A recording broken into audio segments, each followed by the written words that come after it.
Hello, it's Trevor Cutmore and welcome to my YouTube channel. So it's Friday and today we're talking about the rental market and what's going on in property. And look, we have seen that people cannot be evicted for not paying rent. This is a hidden minefield which people who want to get into property and buy property, they're going to go and find that when they're trying to buy property, it's because someone else who owns that property has got tenants who haven't paid rent. All of a sudden, you're going to think, oh, when that finally comes, because you're not going to find that out straight away. You'll have the survey done, you'll get the mortgage offer. When the solicitors are doing their stuff, then right near the end, they ask for copies of the ASTs and most likely proof that they have been paying their rent for the last 6 months. And if that comes up and it's a no, right at the 11th hour, what do you do?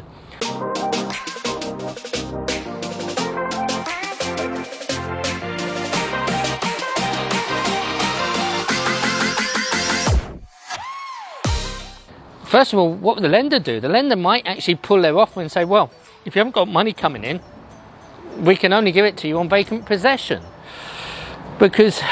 And then you're stuck, because if you can't get tenants out for non-payment of rent, you're stuck. Let's just look into this. You know, what is going on? First of all, through the COVID 2020, up until I think it was the 18th of September, you couldn't evict people out of your property for non-payment of rent on a Section 21 notice. You couldn't do it. They banned them. They said, no, you can't do it. Stop. Now they said, give it at least 6 months notice. So imagine that someone's been in for 6 months, haven't paid. Then you're going to give them 6 months notice and they haven't paid. They're not going to pay.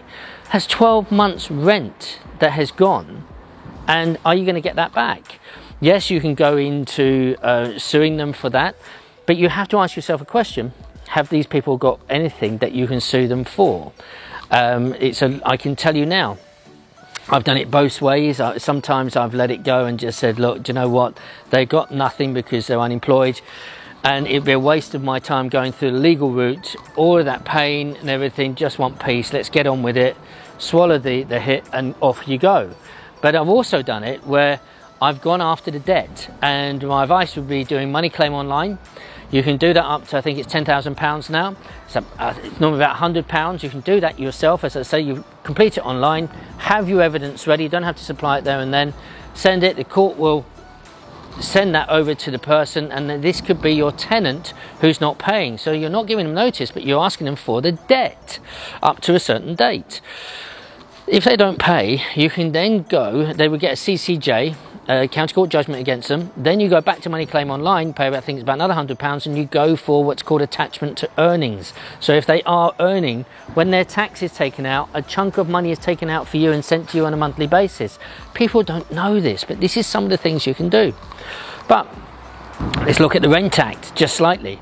If you think that if you have tenants now who are not paying and you still got to pay your mortgage because your mortgage holiday is over or your other expenses, then you're in a little bit, vulnerable. You say, well, stuff it, I'm not fixing anything. I'm not going to do this, I'm not going to do that. Well, I'm sorry, the law demands that any tenant, whether they're paying rent or not, has I think it's a warm, safe and decent home to live in. Basically a safe place for human habitation. That's always the best way to describe it. And if you are causing for that not to be so, let's say the boiler breaks and the tenant says, I'm sorry, but the boiler's broken, but so you haven't paid me for 6 months, I haven't got the money to pay it. I'm sorry, the law will be against you on that. You have to pay it. You have to continue keeping the place up to a safe place for human habitation, okay? You might not like it, but that is the law and you have to do it even though they're not living there. Now, you are allowed to go and visit and check, and I advise that if you've got non-paying tenants, you should be doing this, whether it's you or an agent for you, that they do regular visits, maybe monthly, just to check that they haven't done any criminal damage or anything else in your property, and to make sure they're still there, because quite often non-paying tenants will do a runner. So it'd be crazy that you haven't visited to see that it's empty, because then you have to put a notice on the door for a period of time to take it back. So my advice is, if they're not paying, make sure you're doing regular visits, but be careful of harassment laws. You can only contact them, I believe it's, well, check online how many times no more than once a day. Okay, you can't turn up unannounced. You've got to give them written notice, a minimum 24-hour written notice that you're coming into the property. If you do harassment, I've said this before in my videos, there was one landlord, it's the worst case I saw, but he was going up and saying, I want my money, or I'm going to kick you out, and all stuff like this. And it was a non-paying tenant. He was fined £90,000, which was awarded to the tenant. £90,000. This is not small change. So, look, let's think about this. There's going to be a lot of properties like this. And why do you want to go into rent properties right now? It's an interesting one. Look, I rent properties. But any time that someone doesn't go through that referencing stage and come out with flying colours, that they've got money in the bank, they've got a good job, and all those things go for them, then they don't get the property. All right, if they haven't got all that going for them. But I also remember, and it's a standard thing for me, if I have tenants which are just failing, because when you get a reference, they will say they're clear to pay, I don't know, £700 a month, and let's say the rent is £800 a month. Okay, they're just short. They're not far away. It might be £750. Well, but they've been declined. So you'd be a little bit foolish to just accept because you think, oh, they're nearly there, I'll give it a go. No, I'm sorry. You can give it a go only if you bring in a guarantor, and I've done that with them. I've said to people, look, I'm sorry, you're £50 or £100 away from being certified to come in, so therefore I cannot give it to you. And some of them say, can't you do it at lesser rent? No, I'm sorry, I cannot. But what I'm willing to do is to take a guarantor. So that's someone that they know, family or friend, doesn't matter who. They have to have a minimum of £30,000 a year income, and they have to own their own property, because guess what? If they stop paying, even in the COVID thing, they stop paying, and the way they have a separate contract, if it's non-payment, you go to that one. And guess what? If they don't pay and they G them up because they can harass the tenant, that's nothing to do with you. They go and harass and say, you pay it or I'll give you whatever. But the thing is, if you don't get rent, you go to the guarantor and say, well, I'm sorry, I'm going to have to serve you with a CCJ, and I'll get a charging order against your property. So action is taking place, and what you're doing now, you're ensuring that your rent comes in. This is the way, and I think this is the way the future of renting is going to go. Because if you get a property today, the truth is you can put someone in, you're not going to get them out. What's happening with courts at the minute for eviction notices? Well, I can tell you firsthand what they are doing is they are now looking at the severity of case by case, and they're prioritising the more severe cases that need looking at. That would be for antisocial behaviour and things like this.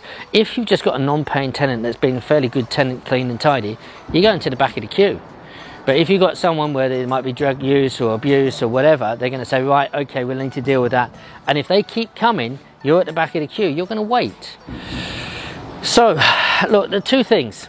Firstly, we've got to get wise about what's going on in the rental market and know how to manage this the right way. And secondly, understand there's opportunities. There's going to be a lot of landlords out there who are going to get fed up and want to walk away from property.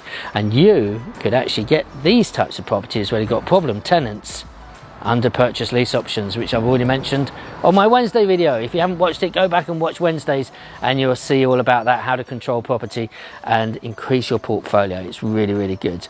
So guys, it was really just to have a look at rent. Rents are going up now. They're supposed to go up 1.5%. I think the rents will increase because we're going to come away from a buying home country. I think we're going to go back. A lot of people are just going to go back into the rental market and rent their homes. So if you're an investor, this is an incredible time for us, which is coming up.